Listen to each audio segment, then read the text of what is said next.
Noun clause 5টি জায়গায় বসে আমরা দেখেছিলাম। একটা সাবজেক্ট হিসাবে, একটা অবজেক্ট, কমপ্লিমেন্ট, প্রেপোজিশনের অবজেক্ট অ্যান্ড অ্যাপোজিশন। ঠিক আছে, তো এখানে 5টি সেন্টেন্স রয়েছে, আমরা এগুলোকে নাউন ক্লজে জয়েন করব। ঠিক আছে, চলো। ফার্স্ট সেন্টেন্স হচ্ছে he said this, it is true. He said this, সেটা বলেছিল। ইট ইজ ট্রু মানে কি, এটা সত্যি। এটা কি হবে জয়েনিংটা?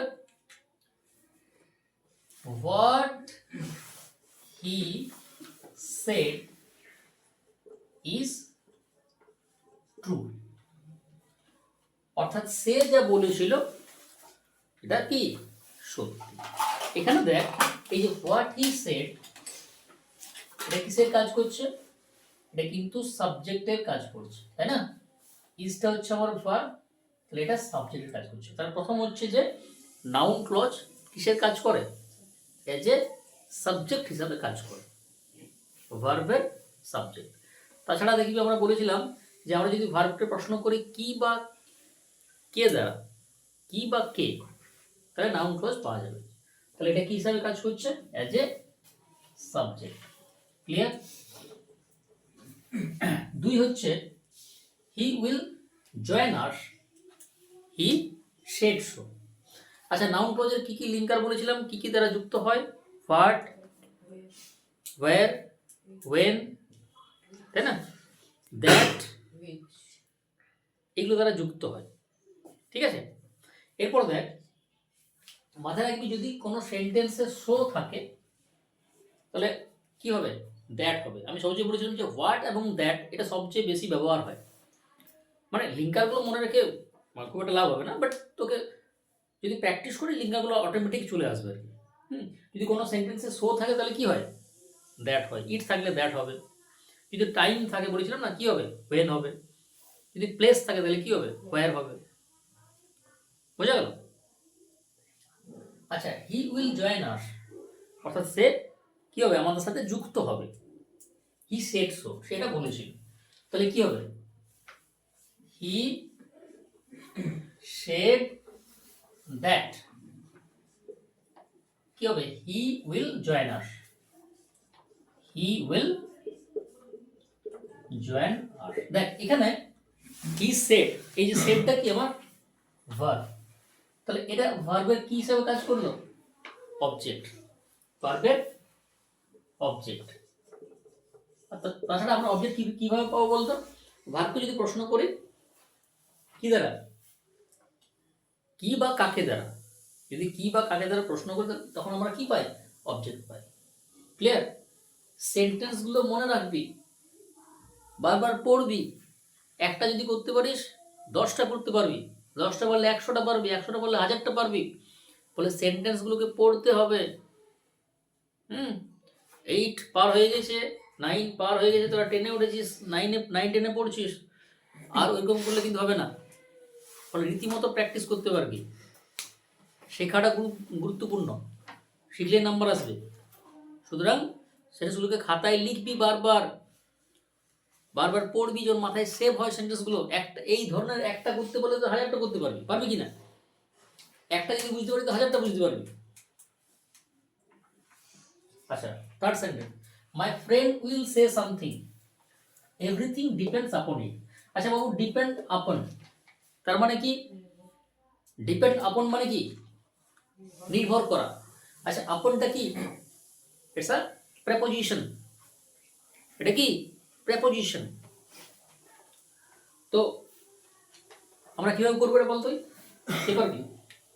এভরিথিং ডিপেন্ডস আপন, কি হবে?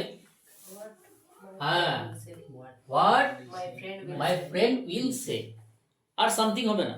তাহলে everything depends upon what my friend will say. সবাই বুঝতে পারছিস তো? My friend will say something, অর্থাৎ আমার বন্ধু কিছু বলবে, এভরিথিং ডিপেন্ডস আপন ইট, এটার উপর সবকিছু নির্ভর করছে। তাহলে এভরিথিং ডিপেন্ডস আপন, সবকিছু নির্ভর করছে হোয়াট মাই ফ্রেন্ড উইল সে। দেখ এটা হচ্ছে ডিপেন্ড আপন, আপনটা কি রে? It's a preposition. প্রিপোজিশন আমরা বলে আসি একদিন থেকে, প্রিপোজিশন না, কিন্তু কথাটা কি হবে, কি বলবি? প্রে, পি আর ই, প্রে, প্রেপোজিশন বলবি, ঠিক আছে? তাহলে এটা হচ্ছে প্রেপোজিশনের কি অবজেক্ট, ঠিক আছে? এটা হয়ে গেল। আচ্ছা 4 নম্বর, he is talented, it is the truth. সে ট্যালেন্টেড, সে জ্ঞানী, এটা সত্যি, কি হবে বল, কি হবে?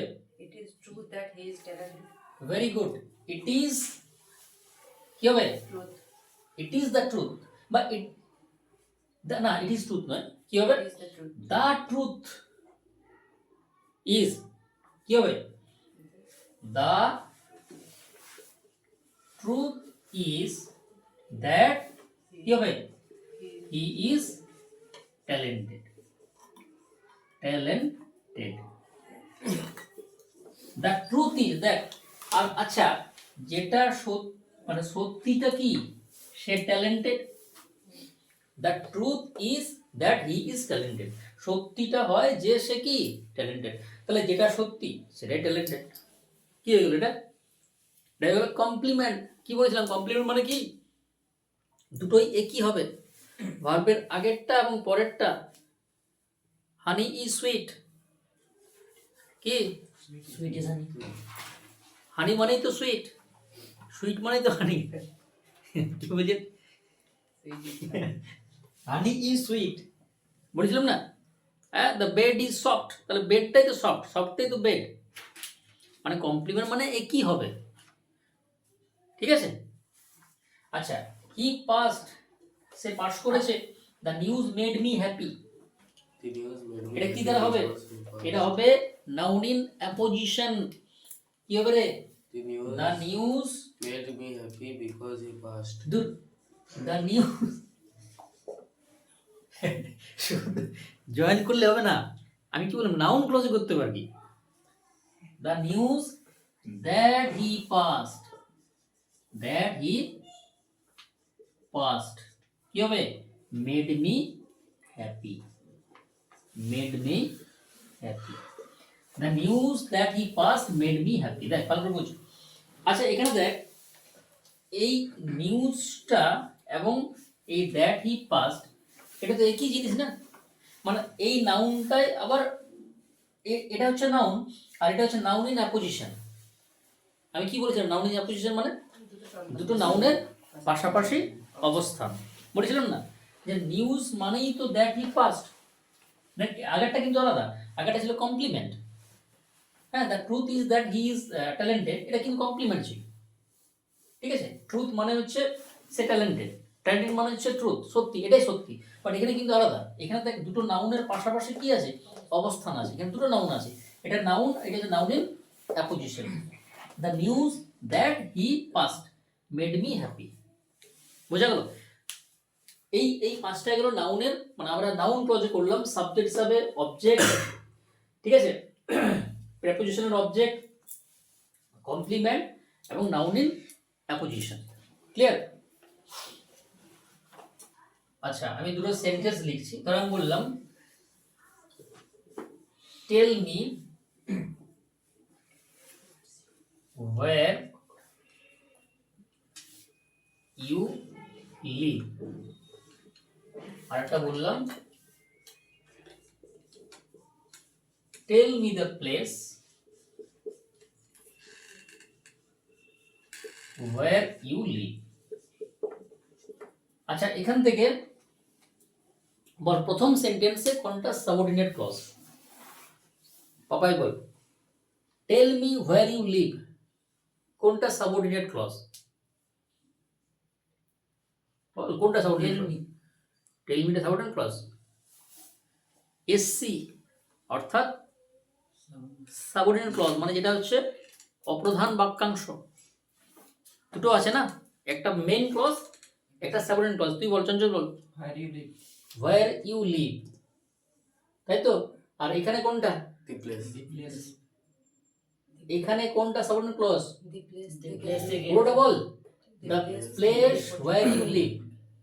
তাহলে এই যে সাবঅর্ডিনেট ক্লজ এর তিনটা ভাগ তো, নাউন, অ্যাডজেক্টিভ আর অ্যাডভার্বিয়াল।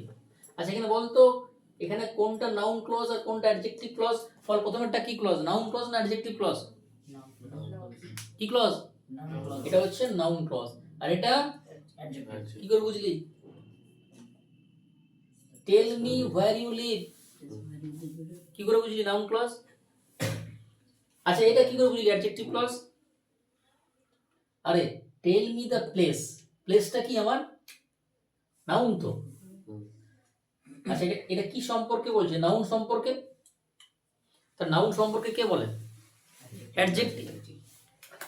নাউন সম্পর্কে কে বলে? অ্যাডজেক্টিভ। সেটা অ্যাডজেক্টিভ হতে পারে, অ্যাডজেক্টিভ ফ্রেজ হতে পারে, ক্লজ হতে পারে। এখানে একগুচ্ছ ওয়ার্ডস আছে, সাবজেক্ট ভার্ব আছে, তাহলে কি এটা? ক্লজ, তাই তো? আর এটা কি? Noun clause. কারণ টেল মি এটা ভার্বের অবজেক্ট হিসেবে কাজ করছে। আমাকে বলো, কি বলো? আচ্ছা টেল মি জায়গাটা বলো, কার সম্পর্কে? জায়গা সম্পর্কে। আর তো আমি গত ক্লাসে বলেছিলাম না যে অ্যাডজেক্টিভ ক্লজ চেনা খুব সহজ। কখন, কিভাবে বুঝবি? যে নাউনের ঠিক পরেই কি বল, নাউনের ঠিক পরেই লিঙ্কারটা বসবে। নাউন তার ঠিক পরেই কিন্তু লিঙ্কার বসে। দেখ নাউনের ঠিক পরেই লিঙ্কারটা বসছে, সুতরাং অ্যাডজেক্টিভ ক্লজ।